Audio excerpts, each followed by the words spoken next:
क्या कह रहे थे सनाउल्लाह मस्ती खेल साहब कि फौज के अंदर सर्वे करवाया गया तो 93 या पता नहीं 96% वो कहते हैं वो इमरान खान के साथ खड़े हैं, फौज के अंदर से ये पल्स रिपोर्ट आ रही है, ये उन्होंने दावा किया। तो अगर आप इन चीजों को देखें तो पाकिस्तान के अंदर से भी हालात ऐसे ही, हम जब बहुत मोहतात होकर बात करते हैं तो हम ये कहते हैं 70-80% अवाम इमरान खान के साथ खड़ी है, तो ये हम कोई एग्जैजरेट नहीं कर रहे होते। इस वक्त जमीनी हकायक यही है कि तमाम तर जुल्म और फसाइयत के बावजूद, तमाम हथकंडों के बावजूद अवाम की अक्सरियत इमरान खान साहब के साथ ही खड़ी है। अब शेख वकास अकरम साहब ने कलम ने यह शिकवा किया था कि उनकी जानिब से कुछ आदादोशुमार आने चाहिए थे, तो उन्होंने अब आदादोशुमार भी दिए हैं। शेख वकास अकरम ये कहते हैं कि इमरान खान के दौर में बिजली का यूनिट 25 रुपए का था, अब 65 रुपए का यूनिट दिया जा रहा है। याद रखें, आपको कोई ये कहेगा कि 45 का यूनिट है, 48 का यूनिट है, कोई ये कहेगा कि यूनिट जो है वो 65 का है, कोई कहेगा 70 का है, तो ये अलग अलग यूनिटों की कीमत है। ये स्लैब सिस्टम चलता है ना, तो कोई भी बंदा झूठ नहीं बोल रहा होता, वो अपने हिसाब से अपने अंदाजे वहां से लगा रहा होता है जिस स्लैब सिस्टम को वो देख रहा होता है। तो ये अब उसी स्लैब सिस्टम के ऊपर बता रहे हैं कि एक जो बड़ी स्लैब थी जहां पे ज्यादा बिल आता था, हमारे दौर में या इमरान खान के दौर में यूनिट बिजली का 25 रुपए का था, अब 65 रुपए का फी यूनिट है, और 70% बिजली सारिफीन पर तो 7 रुपए की कमी का इतलाक ही नहीं हुआ। यानी पाकिस्तान में जो बिजली इस्तेमाल करने वाले लोग हैं उनमें 70% ऐसे लोग हैं जो वजीर आजम ने कमी का ऐलान किया है, ये कमी के अंदर उनको टके का फायदा नहीं होगा। 70% लोग तो निकल गए बाहर, जो 30% लोग हैं उनको इसका फायदा पहुंचा है। 35 साल से ये दो जमातें इक़्तिदार में है, मगर मईशत की तबाही का इल्जाम इमरान खान साहब को ठहराते हैं।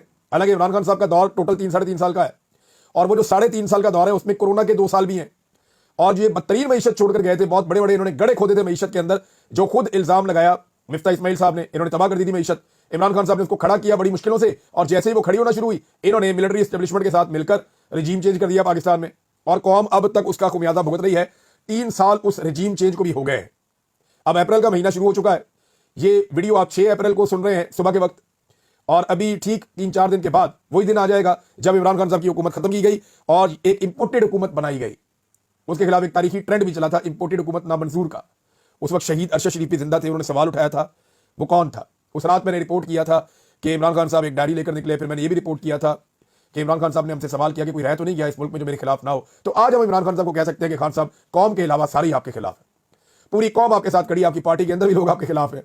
वो आज आपके बयानिए से तंग है, वो आपके बयानिए का बोझ नहीं उठा सकते, वो मफामत चाहते हैं, आप मुजामत कर रहे हैं। तो इमरान खान साहब, आपकी फैमिली, आपकी बीवी, आपकी बहनें, ये लोग तो आपके साथ हैं, लेकिन कौम आपके साथ खड़ी हुई है, आपके नजरिए के साथ। ओवरसीज पाकिस्तानी खड़े हुए हैं, सोशल मीडिया एक्टिविस्ट खड़े हुए हैं, पाकिस्तान के नौजवानों की अक्सरियत आपके साथ खड़ी हुई है। बाकी इदारों में और सिस्टम के अंदर कोई नहीं रह गया जिसने आपकी मुखालफत ना की हो। आज सारे के सारे नंगे हो चुके हैं।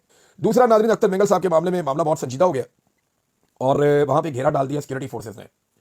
सारा दिन मुझे इतलात आती रही हैं, स्पेशली जो रात का वक्त था, गुज़िश्ता रात बहुत मुश्किल गुजरी है। अब जब आप ये वीडियो देख रहे हैं तो शायद कोई क्रैकडाउन हो रहा हो, लेकिन हुकूमत के लोग पहुंचे थे मुज़ाकरात करने के लिए। हुकूमत ने कोशिश की अख्तर मेंगल साहब को मनाने के लिए कि आपको कोई मुतबादल जगह दे देते हैं, आप वहाँ धरना दे दें, लेकिन ये पहाड़ियों से घिरी हुई एक जगह पे ये लोग मौजूद हैं, इनके साथ हज़ारों लोग मौजूद हैं, ख़वातीन भी मौजूद हैं, बुजुर्ग भी हैं, बच्चे भी हैं, और अख्तर मेंगल साहब और उनके लोग डट कर खड़े हैं। उन्होंने ईद भी सड़कों पर और खुले मैदान के अंदर गुजारी है, वो ईद जो चारों सूबों की नुमाइंदगी करती हो। तो पाकिस्तान तहरीक इंसाफ को यह सहूलत है, वहाँ पे लोग पाकिस्तान से कटते जा रहे हैं या पाकिस्तान की रियासत से उनके शिकवे बढ़ते जा रहे हैं। सिक्योरिटी फोर्सेज से वो नाराज हैं कि जनाब हमारे लोगों को उठाया जाता है और लापता कर दिया जाता है। वो बहुत तकलीफ में, अजियत में है, और अलहदगी पसंदों को इसका फायदा हो रहा है। लेकिन आप देखें, पाकिस्तान तहरीक इंसाफ जैसी जमात जब वहां पे जाती है तो मकामी लीडरशिप कुछ भी करे, वो अपनी तकरीर के इख्तिताम पे पाकिस्तान जिंदाबाद का नारा लगवाती है और अवाम उनके साथ लगाती है। क्या आप ये नारा नहीं सुनना चाहते? मैं पाकिस्तान की एस्टेब्लिशमेंट से पूछना चाहता हूं, पाकिस्तान की एस्टेब्लिशमेंट ये बात सोचे ना कि वहां पर यूनिफॉर्म पहन के नारा लगाना उससे कोई फर्क नहीं पड़ता। जब एक सिविलियन अपने लोगों के साथ खड़ा होकर एक सियासतदान वहां पे नारा लगाता है और बाकी सारे लोग उसका जवाब देते हैं, तो उसमें बड़ी पावर होती है। उसमें बहुत ज्यादा तनख्वाहदार का नारा वो नहीं होता जो एक ऐसे आदमी का होता है जो एक पॉलिटिकल एफिलिएशन रखता है, लोगों के साथ उसका एक अलग रिश्ता होता है। लोग तनख्वाह लेने के लिए तो नहीं आते उसके पास, लोग एक उम्मीद के साथ आते हैं, और वहां से अगर पाकिस्तान जिंदाबाद का नारा लगता है तो ये इसमें यकजहती का पूरी पाकिस्तान के अंदर एक पैगाम जाता है। पीटीआई के लोगों का वहां जाना बड़ा मुस्बत था, लेकिन जिस तरह एस्टेब्लिशमेंट के लाडलों ने उनका मजाक उड़ाया, ये बड़ा अनफॉर्चुनेट है। बड़ी बदकिस्मती है पाकिस्तान की कि पाकिस्तान इकट्ठा होने की कोशिश के हवाले से नाज़रीन खबर है, फजल रहमान और पाकिस्तान तहरीक इंसाफ में ताल्लुकात पर हुकूमती टीम जो है वो बड़ी खौफजदा है, बल्कि हुकूमत से ताल्लुक रखने वाले लोग भी बहुत खौफजदा। एक प्रोग्राम हो गया, ये इतने हवास माख्ता हो चुके हैं कि फजल रहमान साहब का एक पैरोडी अकाउंट है, उसी के ऊपर उठा के पूरा प्रोग्राम पेल दिया। उसका पूरा एक प्रोग्राम का हिस्सा चल गया, सोशल मीडिया के ऊपर मजाक बना हुआ है कि जनाब पैरोडी अकाउंट के ऊपर आप कैसे उठा के प्रोग्राम कर सकते हैं। लेकिन ये बुखलाहट है हुकूमत की कि वो इस तरह के डाटा के ऊपर प्रोग्राम करवा रही है। अब फजल रहमान साहब जो है उनके हवाले से हुकूमत को मुझे नहीं लगता कि ज्यादा परेशान या फिक्रमंद होने की जरूरत है। लेकिन उनका एक स्टेटमेंट और है, कितना मजेदार स्टेटमेंट है। फजल रहमान साहब कहते हैं कि 26वीं आईनी तरमीम को नुकसान पहुंचा तो सूद के खात्मे की शिक भी मुतासिर हो जाएगी। कैसी बारीक वारदात है कि जनाब ये 26वीं आईनी तरमीम तो मुशावरत के साथ लेके आए, अब वो 26वीं आईनी तरमीम जिसने आईन का हुलिया बिगाड़ दिया, वो 26वीं आईनी तरमीम जिसने अदलिया का हुलिया बिगाड़ दिया, फजल रहमान साहब उसकी प्रोटेक्शन के लिए खड़े हैं। उसकी हिफाजत के लिए खड़े और वो ये कह रहे हैं कि इसको अगर छेड़ा ना तो सूद वाली शिक वो भी मुतासिर हो जाएगी कि 2028 में हमने सूद खत्म करना है। फजल रहमान साहब, मैं भी यहां पे हूं, आप भी यहां पे हैं। मैं आपको चिट्टे कागज में लिख के देता हूं कि पाकिस्तान के अंदर जब तक ये निजाम चलेगा ना तब तक सूद खत्म नहीं होगा। जब तक ये जालिमाना निजाम पाकिस्तान में चलेगा और पाकिस्तान की एस्टेब्लिशमेंट पाकिस्तान को कंट्रोल करेगी, तब तक सवाल ही पैदा नहीं होता कि कभी सूदी निजाम खत्म हो जाए।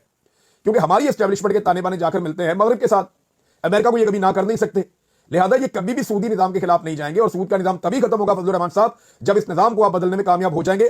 अदरवाइज ये निजाम सस्टेन करेगा, बेफिक्र हो जाए आप। ये 2028 2038 भी आ जाए और ये निजाम चलता रहे तो पाकिस्तान में। बिलावल ने कहा जनाब हमें हजारों साल से पता नहीं कितनी नस्लों से मैं खेती बाड़ी कर रहा हूं।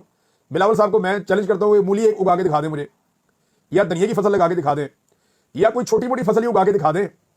आपने जिंदगी में कभी गोडी भी की है, आपको पता भी है कैसे होती है। तो किसान अपने आप को कहने से आप किसान नहीं बन जाते। आप जागीरदार तो जरूर हो सकते हैं, किसान नहीं हो सकते। और किसान को ही इस बात का अंदाजा है कि पानी उसके लिए क्या हैसियत रखता है। आसिफ अली जरदारी साहब ने ज्यादती की है और अब जरदारी साहब आवाम को फेस भी नहीं कर पा रहे। कासिम सूरी साहब ने इस पर एक बात की है जरदारी साहब के कोरोना को लेकर। जरदारी को कोरोना नहीं, केनाल रोना हो गया है, जिसका वाहिद इलाज नहरों के खिलाफ तकरीर ना करना है। सिंध की नहरों का सौदा करने के बाद अब जब पूरा सिंध जरदारियों और पीपल्स पार्टी के खिलाफ उठ खड़ा हुआ है तो कैनाल रोना तो बनता है, ये कासिम सूरी साहब कह रहे हैं। वैसे भी जब जुल्फिकार भुट्टो जूनियर जब से लॉन्च हुआ है, मैं लॉन्च इसलिए कह रहा हूं कि इससे पहले कभी वो हौसला नहीं करता था, सामने नहीं आता था। उसकी वालदा को बहुत खतरा था कि मेरे बेटे को नुकसान ना पहुंचाया जाए, क्योंकि इससे पहले उनका शौहर भी कत्ल हो चुका है, मीर मुर्तजा भुट्टो, और उस भुट्टो का इस जरदारी के साथ एक मुखालफत भी रही। और अब भुट्टो का बेटा और जरदारी का बेटा भी आमने सामने है। तो अब भुट्टो का पोता जो है वो लॉन्च हो गया, भुट्टो का नवासा तो पहले ही लॉन्च हो चुका था। मैं सिंध के अवाम से ये पूछना चाहता हूं कि आपकी यही किस्मत है कि कभी यहां से खानदान का एक लड़का आ जाएगा, कभी वहां से खानदान का एक लड़का आ जाएगा, दोनों सही तरीके से जो है वो उर्दू भी नहीं बोल पाते। क्या सिंध के अंदर कोई पढ़ा लिखा नौजवान नहीं है? क्या कोई बाशऊर और समझदार आदमी नहीं है जो आपको लीड कर सके? यानी कत्ल हुआ तो उसका नाना भी कत्ल हुआ है ना, कत्ल हुआ तो उसका दादा भी कत्ल हुआ है, और बेशुमार लोग हैं वो भी कत्ल हुए हैं। अगर कत्लों की बुनियाद पे करना है तो यहां बेशुमार ऐसे लोग हैं जिनके इनसे ज्यादा कत्ल हो चुके हैं, तो उनको लीडर बना दो। मामला ये नहीं है, मामला ये है कि क्या लीडरशिप की क्वालिटी है या आपने जबरदस्ती एक बंदे को ट्रेन करके लीडर बनाना है।